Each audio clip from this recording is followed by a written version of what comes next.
Hey there, this is Kat Stancic with the Revenue Accelerator Podcast. And today I have a 2-for-1 special. So I have Daphne Jones, the smart money chick, and Roberta Ravella. So what's really amazing about these two women is they found each other. They found each other and started to take action in their business, that they're doing this, going to market with a solid message.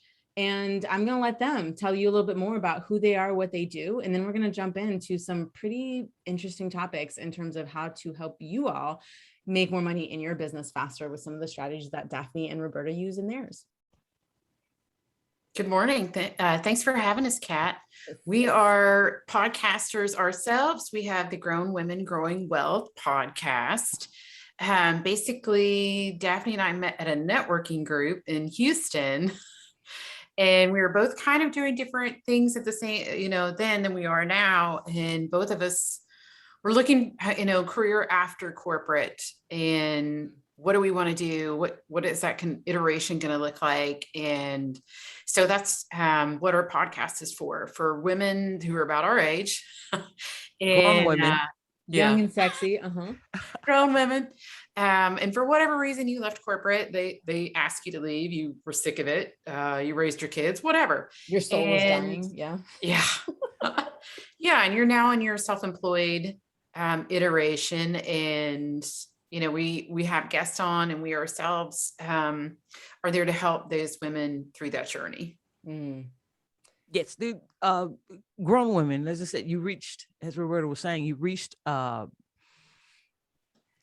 this point in your life, you're making decisions, you're living in your previous decisions, but you're ready to move forward, whether it be leaving corporate, the kids are out of the house now, and you pretty much want to do what you want to do.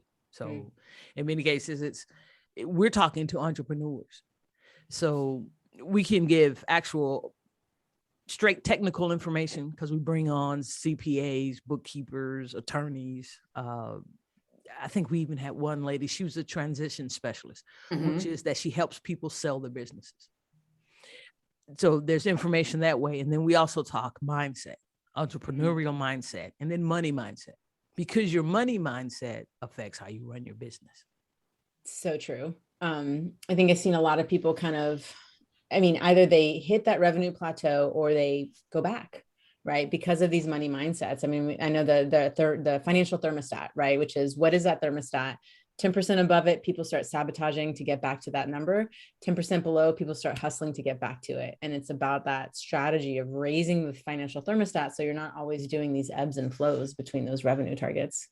Right. Definitely. And because I find with clients, it's the belief that you can control that thing called money. Are you saying that there's control in our business, that it's not all luck and we just have to hope and pray and stand in a corner and no, it's work hard. Something to work happen? Harder. Yeah. I'm kidding. But that you do have control. That's the biggest thing. Yeah. It's part of what you guys did when it came to podcasting, because that is a controllable lead generation and value generating strategy. So why podcasting? Like, why that as a strategy for you guys to use as part of your business? I blame Daphne. Well, one, here comes the cliche. It allows you to present yourself as an expert. It allows you to get in front of an audience, and particularly podcasting, because it's audio. You're in someone's ear. There's a visual component, but audio, the ability they've chosen to listen to you, or they've stumbled upon you, and it's long form, much better than an ad or a commercial. It's long form. Yeah. And someone's there listening, and you can actually complete the point. This is more than trying to get it out there in 8 seconds. What's your 60-second elevator speech? Yeah. It's a bit more than that. So you're allowed to present yourself as an expert, and it's repeatable. We've all heard the 7 to 10 times rule. You have to touch someone. So it's a great way to talk about your business, not just your business, but to help others in there. So you're giving, and you're also teaching at the same time. Yeah. Gives people the opportunity to get to know you, get to know what you're about, the kind of people that you surround yourself with, the values you have. But when we first started, we were like, this could be fun. Daphne had already done a few podcasts that kind of fizzled out. And I was like, she's got this crazy idea that when you come up with something, some idea in your business, like you need to get it done, like get it to market. I'm like, all right, Daph, let's do a podcast. So she's like, okay. So I think for people who are considering it or whatever, you don't have to have all your ducks in a row to start. Like that was one of the things that we got in some podcast coaching as well, is like, let this thing morph into what it's going to be. So it can be more about you, and you can learn, hey, who do you want to talk to? What is valuable to your guest? What do you want to communicate? Do you want a hardcore sell? Do you want to just have fun and see where it goes? Like you can kind of bend it in multiple directions. So how do you guys tap into that? I mean, I really appreciate that you're connecting to your ideal client and trying to craft the message around what would be of value to them. So how do you figure that out? Because I think a lot of people still struggle with that, even when they're making billions of dollars, is really connecting to that ideal client persona sometimes. One is who is responding back to you. We've kicked up our marketing. As far as like getting more clips out there, videos is a big component, and responding to your social media. Now, I know you often hear like, don't read the comments, but you kind of do need to go into the comments to see what they're talking about. Yeah. And before the next thing comes up as to what media are you using? Okay, they all work if you work it, whether it be Instagram, whether it's Facebook, Twitter, whatever you're choosing to get your message out there. See what the people are talking to you about, and ask them, go out there, put yourself out there and ask your friends to listen to the Durham podcast. Send them an episode and bug them. Yeah. Did you listen? Well, come on, just listen.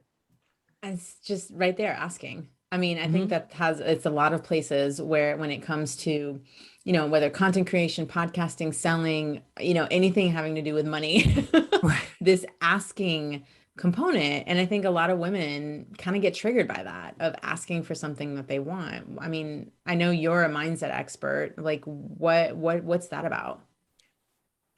A lot of it is training, culture, socialization. Yeah, big time about not asking. Don't be pushy. Don't be forward. A big thing. Submissive, quiet, demure. Sure. Asking for the sale, asking again, going back at it, things of that nature. So again, it turns into a basic belief of what can I do? Can I do this with what I have? Such as with money. You often hear the phrase when I'm working with clients, well, I don't have enough money to save, or I don't make enough to do this. I can't. Well, you can.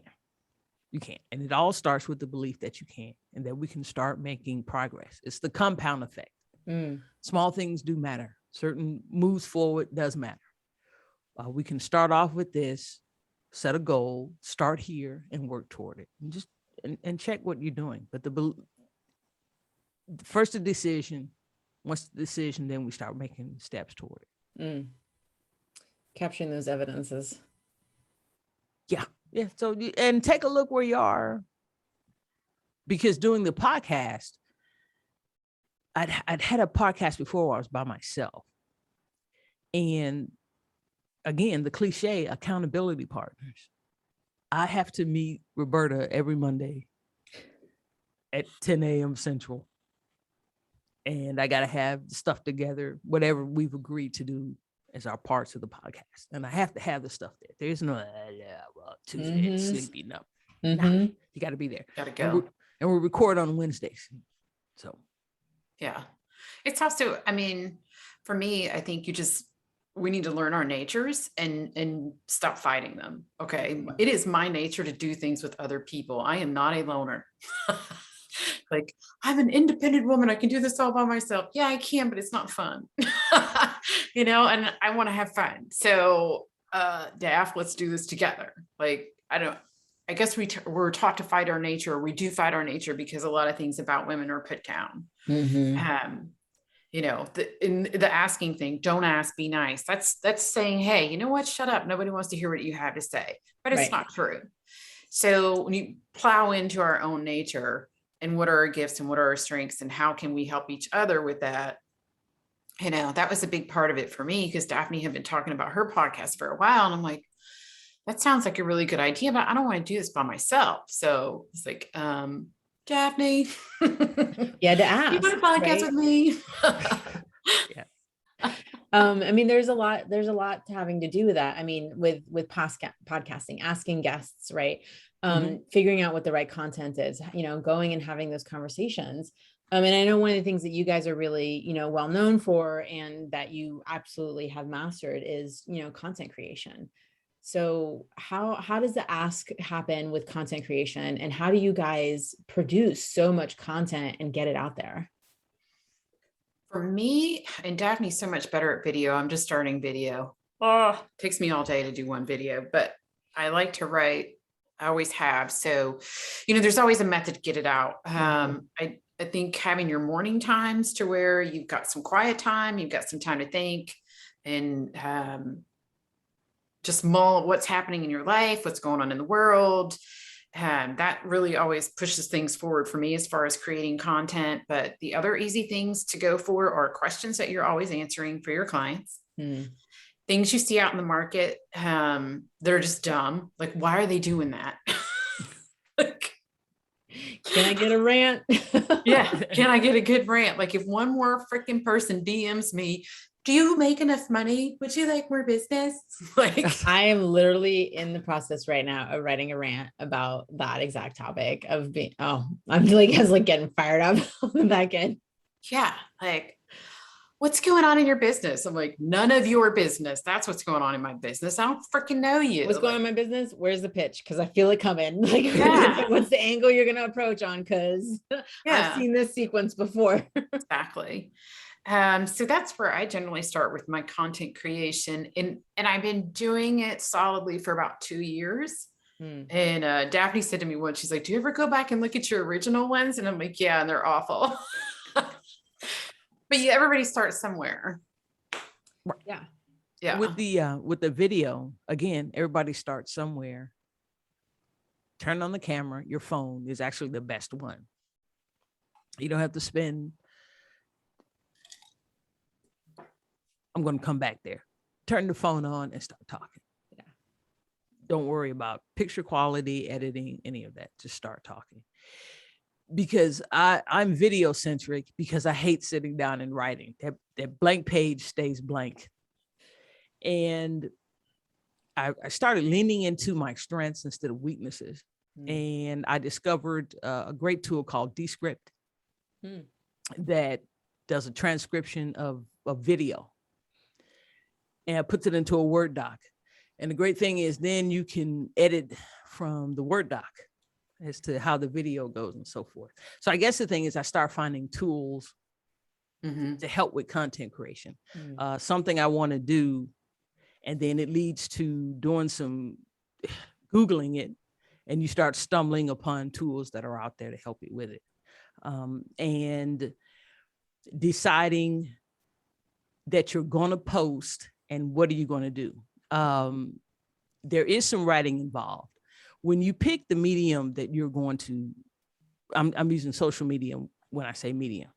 You pick which one you like, not which one you often hear, where are your people or that sort of thing. Pick the one you like, the one that you find yourself scrolling through. That's the one you use. Whatever it is, Pinterest, there's a line up there, the one you like.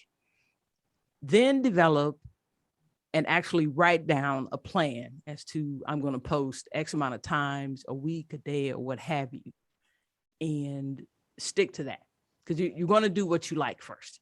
Yeah. There's a reason you may hate to do this. I don't like eating sugar-free.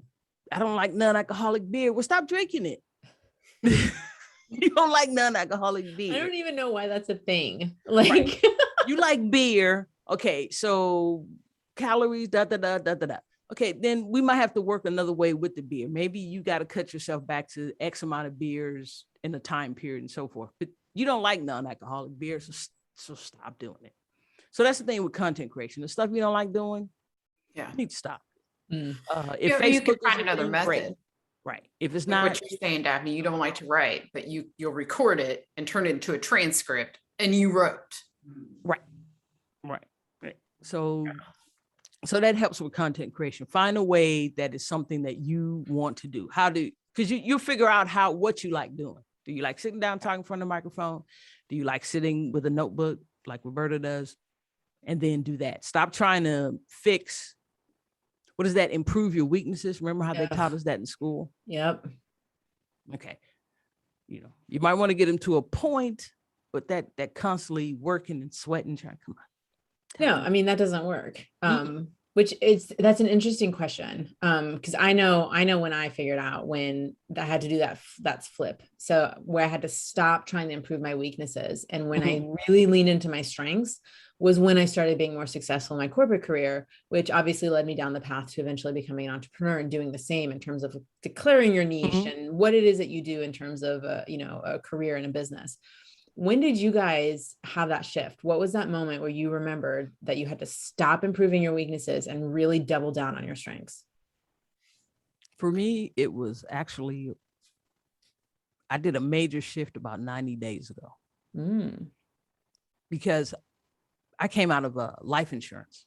When I left corporate America, I stepped into life insurance.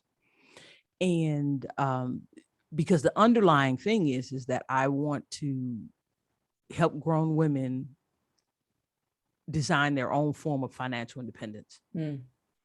Because you hear that phrase a lot, and it has to be your design. Because what's financial independence to you is not the same to me. So, and how to design that. And so when you start with money, you hear that. So I wanted to coach so that they feel confident about making financial decisions. Because once again, we just talked about what you like. You feel confident in doing something. You may not know everything, because we don't, but I'm confident I can make this decision about planning for retirement, about buying this house, about how I'm going to get the kids through college or something of that nature. If you've got confidence, you'll step forward, you'll get out there and do it. And to turn loose something that I knew how to do, that I knew how to make work. And I know how to sell insurance, how to sell life insurance. But that's not really what you want to do. It got you to a point, gave you knowledge, confidence, and so forth. But this is what you really want to do. So to focus like primarily on my coaching business, more so than life insurance. Yeah. For me, it's been a lot longer. I was in sales for 20 years and mortgage sales. And it's funny. They wanted us to be really good at sales and detail oriented. Like, okay, these things don't go in the same pot unless you're a psychopath, right? Details. But I would constantly, at some points, even be rated for having messy paperwork. I'm like, dude, like this is, but we also, like Daphne was saying earlier, this is how we were taught in school. So it was still in my mind, like, okay, I'm really good at sales. I'm really bad at paperwork. I've got to work on my paperwork. It was ridiculous. So I went to a coaching seminar over a weekend, and they presented the whole 80-20 theory. And I literally was almost in tears. I'm like, somebody finally understands that. Why are you pounding what's bringing 20% of your results instead of pounding what's bringing 80% of your results? This is crazy. And I was like, oh my God. It took me a while to really get into it. And there's still times that, there's times you have to do stuff that you're not that great at. I'm terrible with technology. And there are times I call Daphne. I'm like, you got to walk me through this. I don't have $5,000 to call somebody and get a WordPress word site tomorrow. Can you just help me? And she'll help me through it. Right. But to constantly put ourselves in a position where we're, going back to Daphne's diet analogy, if you're constantly eating stuff you hate, you are going to, either you're going to have a horrible life, or you're eventually just going to go straight back to eating crap. So, and I know there's some, we can talk about reframing and this and that there, whatever, but all of us have a skill set that we can lean into hard and say, okay, if I focus 80% of my energy here, I only have to do 20% of the stuff that I'm really not that great at. I don't have to be really good at it, just got to get it done. Right. Yeah. or hire it out. Right. I optimal, mean, but when you start making them more of the money, right, is leveraging that and leveraging, hiring for your weaknesses, which means that that person's strengths is your weakness. absolutely. And so they find joy. I mean, a lot of what you're talking about in terms of is really creating more ease in your life and your business. Like lean into your passion, lean into your strengths, find the things that you want to do, instead of trying to fight it all the time. And it always, can feel sometimes, especially, I think it's at every stage of the business. It's just this duality that's fighting itself, and you're having to find the right way to move forward. And I know there's this, crazy analogy, but in the, because I have kids, in the Disney movie, Beauty and the Beast, there's the fathers at a crossroads, and there's one path that's like dark and dreary, and one that's like, autumn and light filled, and he goes down the dark and dreary path. And it's just like, why it feels like a lot of times people choose that harder path. I don't know if it's this like warrior mentality of I have to prove myself, and if it's easy, then it's dismissed. What do you guys think? What is that about? And what do you tell your clients? It's cultural too. Yeah. I think it's so cultural. Because with content creation, you go to, and it's that you're worried about what are people going to think of you. And with content creation, because as out here as a coach or just whatever your business is, it's okay that you don't get everybody, because you don't want everybody. And it's okay if folks are not for you. So it's okay to read the comments, but you've got to give your authentic voice out there. And that helps with content creation. If you're having problems producing content, what I found is because you're trying to fit into this thing you think folks want. So be you, and the folks that dig you, that want to do business with you, will find you, because if you're producing content, that's you, it'll resonate and they'll talk to you. Yeah. And that in turn will get more content out and even dictate your business as to what you're producing for them. These folks may not want an ebook out of you. They may want a checklist, or they may want you to show up X amount of times talking to them for 5 or 6 minutes. That'll lead to this or what have you. I love that. Responding to how your people engage. I mean, I talk about identify your strengths, right? What are your strengths? How do you like to show up? But how does your audience like to engage? And there's ways of making it happen. I mean, Daphne, you're the perfect example of maybe your people want like reading, but that's not how you you don't like writing. And so you're going to do the video, you're going to transcribe it so that your audience engages with your content in the way that they like to engage. Right. In pre-sale, when you're in attraction mode and marketing mode, which is the attract and repel, right?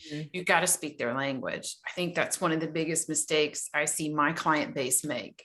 They use terms and phrases that are industry, and you're like, I don't know what that means. Yeah. So skip, scroll. Right. Or they use the wrong level of language, right? Yeah. I've seen people do this all the time. They talk about cash and money, and they're wanting to charge like $20,000, $30,000, $40,000, $50,000. And I was like, hey, someone who's making that amount of money, who can afford that price point in their business, they're not talking cash and money. That's a lower level money frequency. They're talking about revenues and profit margins. And so when they hear someone talk about cash, dismissed, because you're not working with people on my level. And so I'm going to go find my person. Yeah. Yeah. I mean, they're, my guys will use heavy industry terms. They're like, oh, but my friends like it. I'm like, your friends are happy for you. That's something, but they don't think it's for them. Yeah. And they need to know it's for them. Well, and are your friends even buying from you? So if they're not buying from you, then why are you getting their opinion on your content? Right.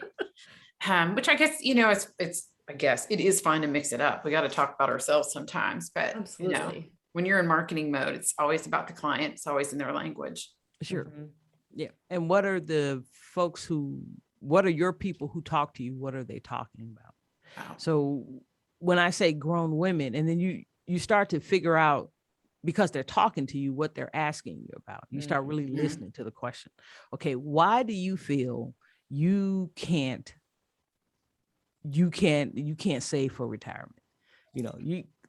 Girlfriend, you're 42 years old and you've got maybe $250 in your savings account. Right. 250, and you're putting 3% of your gross pay into your 401k, and you don't have anything else going on.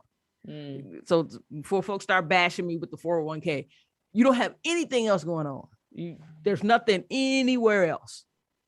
Where's the insurance? Where are the Roths? How are you diversifying? Right. But you got, but you got a badass Audi and your shoe game is on point. Yes. And you're renting an expensive apartment. So wait a minute. So I'm certainly not going to go latte factor on you, but we need to sit down and take a look and make a decision about what's important and how we're going to go about taking care of it, because we can. There's a way, and that's who I'm talking to. Because on the outside, she looks like she's got it going on, but you scratch. You scratch the surface. Okay.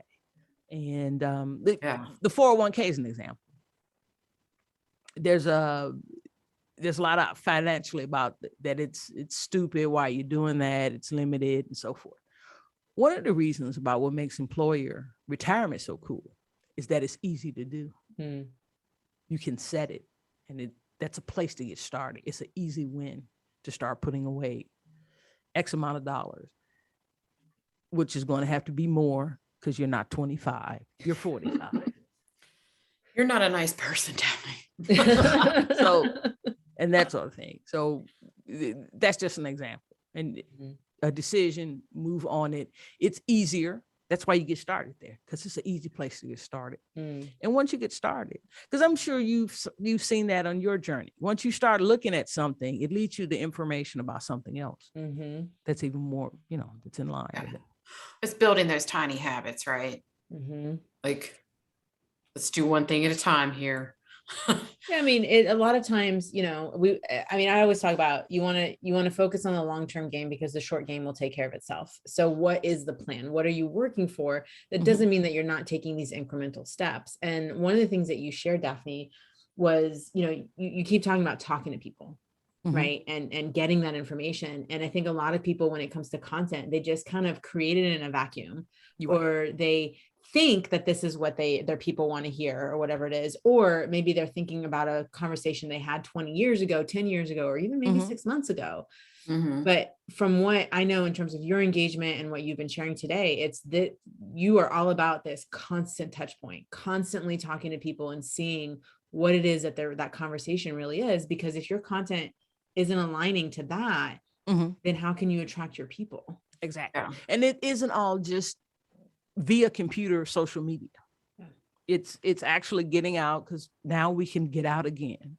Are you suggesting people be human again? Yes. And what are they talking about in your social groups at church? The women that hang out and do various things together. What are they talking about when we just sit back with a glass and are just talking? So, and you're listening, and it's like, okay. But listening and talking without the angle, without the selling, without you're not selling. Close you like that, because I think people now are so sensitive to talking to someone, because everyone is always trying to sell and convert and, ABCing, right? Yeah. But that's part of the, how to sell in a non-sale world. You really do have to come at it with an openness. If the opportunity presents itself, if somebody asks you, you answer. Or you can always say, I don't want your money. I want to do this for free for the rest of my life. Right. Or you ask, would you be open to? But the habit of the fake rapport, the fake friendship, like, oh, well, maybe I like it here, or maybe I'm just being nice to Kat, so she'll ask me if she can help me with my business. That's bullshit. Like, we talk about authenticity, but if you've engaged someone, if you've engaged in a group, if you're trying to, hey, are these my people or not my people? And they're not, then you need to move on. There's, the openness of letting someone say, no, this is not for me, or you saying it for yourself, hey, this isn't for me. And then you need to move on. But getting to the truth of what these people need, and are you the right person to meet it, as opposed to, will these people buy from me? Because we say, and we're being told, okay, you got to do relationship selling. But if you're faking it, it's like I always say it's the first lie you've told to your potential client. Yep. It has a lot to do with intention. If someone buys, it's always great, right? But the intention is having to understand what strategy are you using with what intent in order to get to what results, and then stacking those strategies to get to those revenue targets. It's not wrong to make money and to sell, but it's all about how you engage a person in terms of building that relationship and valuing it over a transaction. Right. And some things are tough to make non-transactional, like life insurance. But there is a difference between B2B and B2C, right? In terms of engagement and sometimes like that, because I think, for the most part, in a B2C world, people tend to be already very clear on what they're going to buy when they engage. When you engage and call a plumber, when you engage and call someone in life insurance, right, it's kind of a given that conversation is going to be steered in that way. In a B2B world, it feels more like dating, right? And there's this, of course you're going to get three quotes from whoever, but the likelihood is that someone's going to activate and action something. But what's common in both those worlds is that clients come to you in crisis. And I think a lot of people don't realize that or really own the fact that most clients come to you when they are in a serious point of pain. And how do you have that conversation? Well, it's the impetus for change, right? I can't take this anymore. You go from chronic to acute. Yeah. And then you call the doctor because your foot's been hurting for 2 years, but now you can't walk. I just did that. So I had something apparently lodged in my eye, in my left eye for a month. There was a piece of plastic shard in my eye. And I was like, it stings and it hurts more when I rub it, but it'll go away. And a month later, I go to the eye doctor and he's like, yeah, there's something in your eye. I don't know how you lived with something in your eye for that long. I don't know. I was like, I've got cancer in my eye. We all do it though. I did that with my allergies, literally just taking 5, 6, 7 allergy pills a day until finally I drugged myself because I couldn't keep my head up. I was sleeping at my desk. Drugged myself to the allergy doctor after how many years, but yeah, we all do it. Now, this is where your content creation really comes into play, right? When your person becomes problem aware, then solution aware, and they want to find you. If you have been presenting that, hey, this is my solution and this is who I am as a person, because just like you went to an eye doctor, how many eye doctors are there out there? Well, some people will just Google and find the cheapest and the closest, and that's the way that goes. Whatever it is, but that has everything to do with content too, right? Yes. Going to the closest person is the same, which is, are you, and Daphne and Roberta, you both hit on this, which is the consistency aspect. Being consistent brings you closer to the gravitational pull of that person if they've been paying attention. And so when they look up and they say, oh my God, I need to fix this now, and you've been posting content consistently and you've been in their space, they're going to go to you. They're going to ask you for that quote. Because I say consistency is one of the biggest risk mitigators you can leverage in your business. I think so. Because how you show up for yourself is how you show up for your clients. Yeah. I think the most important thing is message, and then consistent message is second. Yes. all of that, but it all underlines in terms of, podcasting, be consistent. Yes, it can be shit at the beginning, but it's the evolution of the process, but you can't get to an evolved state without doing something consistently. You can't. So the consistency of the podcasting, the consistency of the sale, the consistency of the content, the consistency of the conversation, right? It's all lives and breathes with you being willing to master whatever it is that you've decided you want to master. Right. And there is some sweat involved. It isn't take a pill and it's wonderful. Right. There are those, but they're not going to make money in your business unless you're slinging it on the street. So but you know what? Even those individuals, the street pharmaceutical salesman, they work hard. They make it look easy, oh yeah, I'm just hanging out, and the rest of the night is women and whatever it is. You're still taking risk, that's for sure. They take risks, but those individuals, everybody works. I think that's just what I want to get across. Everybody works. Now, there are people who put swag on it and make it look cool, right? But they work. They talk about. To get some age in myself, Dr. J was the first to come up with the finger roll for the layup, and you'd had just basic, basketball. And he made things look beautiful, the dunk, the finger roll, and so forth. And he said that when they were talking to him, they said, I gave the appearance that I didn't work at this stuff, that it was just easy, that I was just born gliding in Dr. J, right? Yeah. No, he says, I worked hard to make it look easy. He said, because the thing was to look cool where he came from. I think he's from New York. Mm-hmm. And the thing was to look cool because the girls were at the basketball court.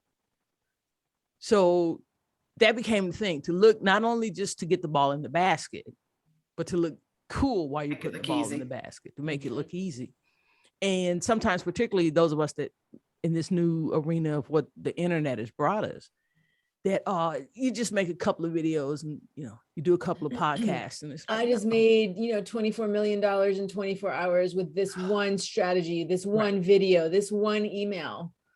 Right. So that's to get the person who's looking for that to give you the $97 or things of that nature. Yeah, but no, you're gonna have to spend $10,000 on the stuff that it took to build a list. Right. But this guy spent years developing this that you just paid $97 for. He or she took years to put that together. And probably decades, right? Like, and a lot of it, and we see this a lot of times too, it's those strategies that they leverage aren't always still the ones that they are actually using, or they're not sharing all the things that are required to be a part of it, or it's an outdated strategy that doesn't work anymore, but because it made money at some point, they keep reselling it. It's why we see so many people on LinkedIn and Facebook, all the platforms, sliding into the DMs and doing these pitch slaps, right? I call them pitchy Pete's. They connect and then they send you this, buy this thing from me. Did that work 5 years ago? Yes.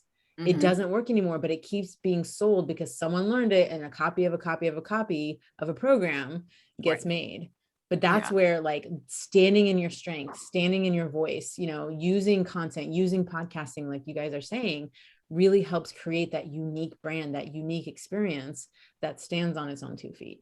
Sure. And podcasting evolves. And so that's the one thing I've learned in this, and we're now 40 plus episodes. It evolves, and that's cool because it's not going to stay where it is. I always use my number one touchstone, Joe Rogan.